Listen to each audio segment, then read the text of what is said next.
Comme tous les matins, ce maraîcher vérifie ses cultures. Alors, il est comment votre céleri? Toujours délicieux, bien craquant, bien frais, bien vert, prêt à consommer.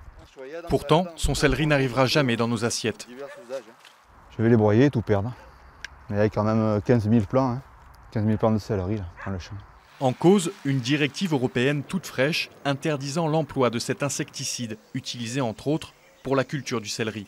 Sans ce produit, jusqu'ici autorisé, impossible de se débarrasser des mouches du céleri, un nuisible dévastateur. Nous, on n'est pas contre qu'il y ait des retraits de molécules de synthèse, mais il nous faut absolument un moyen de lutte contre les ravageurs, ce qui n'est pas le cas actuellement. Cette directive européenne a déjà grignoté 40% de son chiffre d'affaires.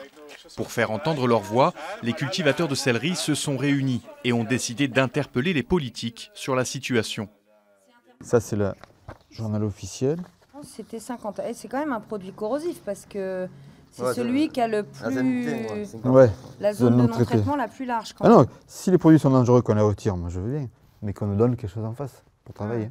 Et qu'on interdise l'importation. Et que l'Europe qui s'engage, elle s'engage de partout, pas que chez nous. En France, le problème, c'est qu'on n'a pas aucune solution de repli. Donc encore une fois de plus, les pays tiers, les pays étrangers, ont eux des solutions de repli, d'autres molécules encore autorisées chez eux, qui sont interdites en France déjà. Et ces produits-là vont être importés en France, consommés en France, alors que les produits sont interdits en France.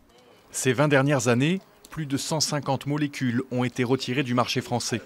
Dans certains cas, pour des raisons de santé publique, dans d'autres, les décisions sont plutôt floues. Et à quel niveau s'est pris la décision de l'interdiction de l'usage pour le céleri du karaté? Est-ce que c'est le fabricant qui lui-même a ouvert le parapluie finalement en disant moi je veux plus qu'on l'utilise pour ce produit-là, pour cette culture-là, ou est-ce que finalement c'est le ministère qui a tranché? Au jour d'aujourd'hui, eux n'ont pas la réponse et moi non plus. Pour de nombreux agriculteurs, leur survie dépend de ces réponses.